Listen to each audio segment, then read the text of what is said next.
दादा कधी दुष्काळ पडणार? मोठ्या सांगा, दुष्काळ पडणार? या गावात कधी जातीवादी भांडणं होणार? या गावात सदैव शेतकरी बरकता राहील, कधी शेतकरी दुःखी राहणार नाही. आणि ज्या गावात भगवान बुद्धाची स्थापना होत असते त्या गावात सुख आणि शांती राहत असते. म्हणा साधू साधू साधू. काय शिकवलं भगवान बुद्धाने? लय मोठा डोंगर दिला का डोक्यावर, 5 शील दिले. जीव हिंसा करू नका. म्हणा करू नका. जीव हिंसा करू नका, चोरी करू नका, वाईट करू नका, खोटं आणि दारू गांजा सिगारेट या 5 शिलाचं पालन केलं तर जेलमध्ये कैदी सुद्धा जाणार नाही. माझ्या आई बहिणीच्या घरात दुःख येईल का? नाही. म्हणून उपासकांनो, भगवान बुद्धाच्या 5 शिलाचं पालन करा. तुमच्या घरात कधीही दुःख येणार नाही. घरामध्ये 2च फोटो लावा. एक डॉक्टर बाबासाहेब आंबेडकरांचा आणि दुसरा छत्रपती शिवाजी महाराजांचा. हे 2च राजे तुम्हाला आयुष्यभर उपयोगी पडतील. म्हणून उपासकांनो, जर देवी बसवायची असेल तर जिजाईला बसवा, सावित्री मातेला बसवा, रमाईला बसवा, भीमाईला बसवा, आईलादीन होळकरला बसवा, मदर तेरेजाला बसवा, फातिमा शेखला घरी बसवा.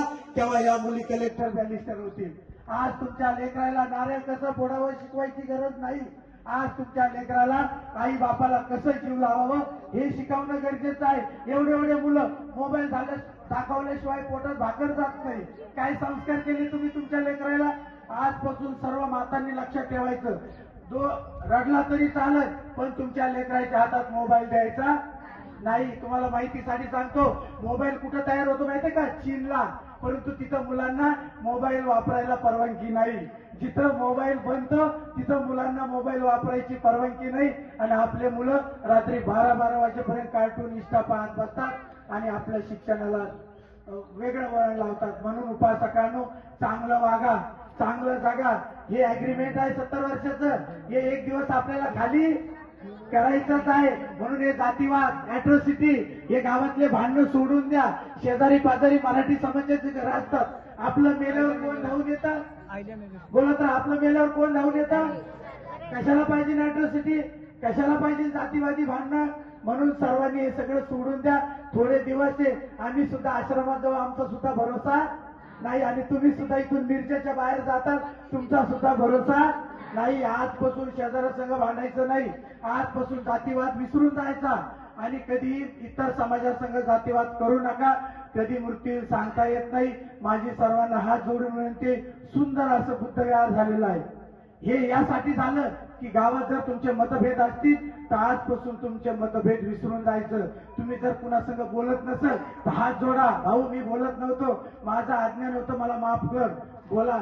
अहो, जिवंतपणे आई बापाला लातानी उडवायचं, जिवंतपणे आई बापाला अपमान करायचा आणि मेल्यावर रडायचं, हे बुद्ध धर्मात चालत नाही. जिवंतपणे सासू सासऱ्याला जीव लावा. तुम्ही जर इकडे सासऱ्याला जीव लावला, तिकडे तुमच्या आई बापाला कुणीतरी जीव लावी. म्हणून उपासकांनो, जसं पेराल तसं उगवत असतं. मेल्यावर चुलत्याला खांदा देण्यापेक्षा जिवंतपणे चुलत्याला जीव लावा. जिवंतपणे चुलत्यावर केस करायची, कोर्टात केस करायची, बांधावरून वावरावरून केस करायची. कधी चुलतीला चुळी घ्यायची नाही आणि मेल्यावर तिला खांदा द्यायचा. हे चालतं का? म्हणून तुम्हाला सांगतो, जर माणूस म्हणून जगायचं असेल तर बुद्धाकडे या.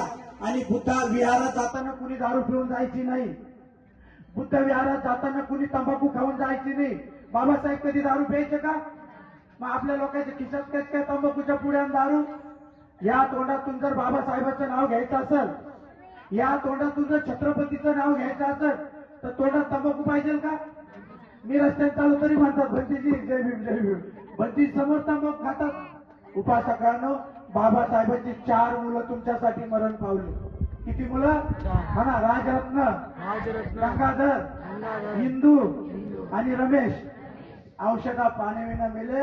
राजरत्न मरण पावलं. उदय दादा, बाबासाहेबाला पांढरं कापड नव्हतं गुंडाळायला, पांढरं कापड. आणि त्या बाबासाहेबांनी आज तुम्हाला इथं बसवलं. उपासकांनो, साडी नव्हती रमाईला घालायला. साडी काय नेसली होती रमाई? फेटा. काय नेसली होती?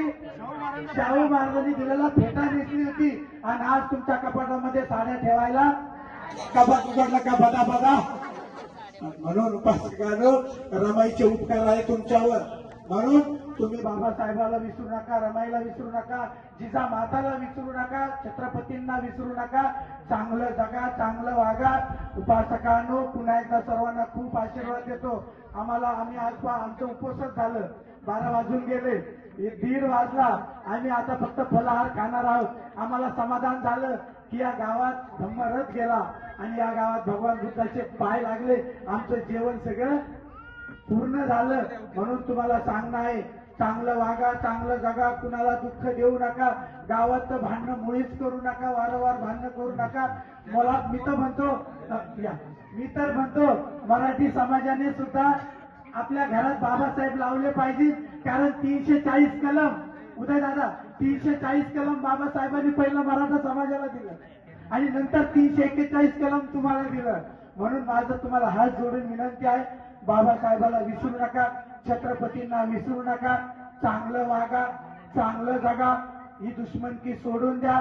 गावातील मराठी समाजाने सुद्धा या विहारात यावं आणि भगवान बुद्धाच्या विचारांनी जगावं अशी सर्वांना मंगल कामना देतो. उपासकांनो, हा जन्म पुन्हा येणार नाही. मनुष्य किती दिवस जगला यापेक्षा कसा जगला हे महत्वाचं आहे. तुम्ही जर वर्षभर शेजारासंग भांडण करीत राहिले तर काय त्या जीवनाचा उपयोग? वर्षभर आयुष्यभर केस कोर्ट कचेरी करायच्या, मग जगायचं कधी? म्हणून हे सगळं सोडून द्या. एवढा मोठा भिकू संघ कोणत्या गावात येत नाही. मला 5च भंतीजी बोलावले होते. आम्ही इतके भंतीजी आलो आणि या गावाचा उद्धार झाला. या विहाराला पवित्र ठेवा. या इथं पंखा आहे म्हणून झोपू नका, ऊन लागतं, थंडी वाजते म्हणून झोपू नका. याच्यामध्ये फक्त वंदन करा. महिलांनी जबाबदारी घ्यायची या लुंबिनी विहाराची. महिलांनी दर महिन्याला खीरदान करायची. महिलांनी या विहाराची देखभाल करायची. अजिबात तंबाखू खाऊन कोणी मध्ये येऊ द्यायचं नाही. दारू पिणाऱ्याला तर येऊच देऊ नका. म्हणून उपासकांनो, चांगलं वागा, चांगलं जगा. खूप उशीर झाला तरी देखील मान्यवरांना शुभेच्छा द्यायच्या आहेत आणि अशीच मंगल मैत्री सदैव राहा. हे आपण या गावात तुम्ही राहताना तुम्ही कोणत्या तरी कर्माचे एकत्र आलेले मित्र भाऊबंद आहात, परंतु आपण तिथं त्यांना ओळखू शकत नाही आणि विनाकारण भांडण करत बसता. म्हणून हे सगळं सोडून द्या. आज इतका महत्वाचा दिवस आहे.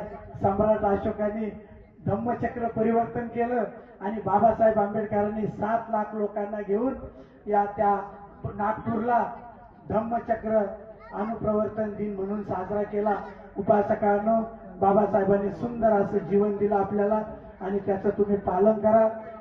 उदय दादा, तेव्हा जर आपण एकत्र बसलो असतो तर धर्मांतर करायची गरज पडली नसती.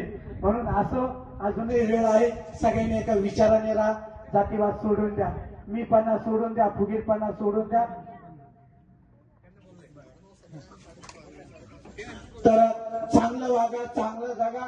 तुकाराम महाराज बोधिसत्व होते. 600 गाथापैकी 400 गाथा तुकाराम महाराजांनी भगवान बुद्धाच्या जीवनावर लिहिल्या. म्हणून तुकाराम महाराज म्हणतात, इथंच कर आणि इथंच मर. स्वर्ग नाही आकाशावर. कुणी आकाशावर स्वर्ग पाहू नका. इथंच विठ्ठल बसलेला आहे, इथंच बुद्ध बसलेला आहे, इथंच येशू बसलेला आहे, इथंच पांडुरंग बसलेला आहे. इथंच माणसात देव शोधा. तुम्हाला बाहेर जायची गरज नाही. काल मी एक ग्रंथ वाचत होतो. त्या ग्रंथात असं होतं, भगवान बुद्ध एका गावात गेले आणि गावात गेल्यानंतर लोक म्हणाले, आम्ही खूप पूजा करतो. 5 मिनिटाची वेळ मला वाढून दिली म्हणून हे शेवटचं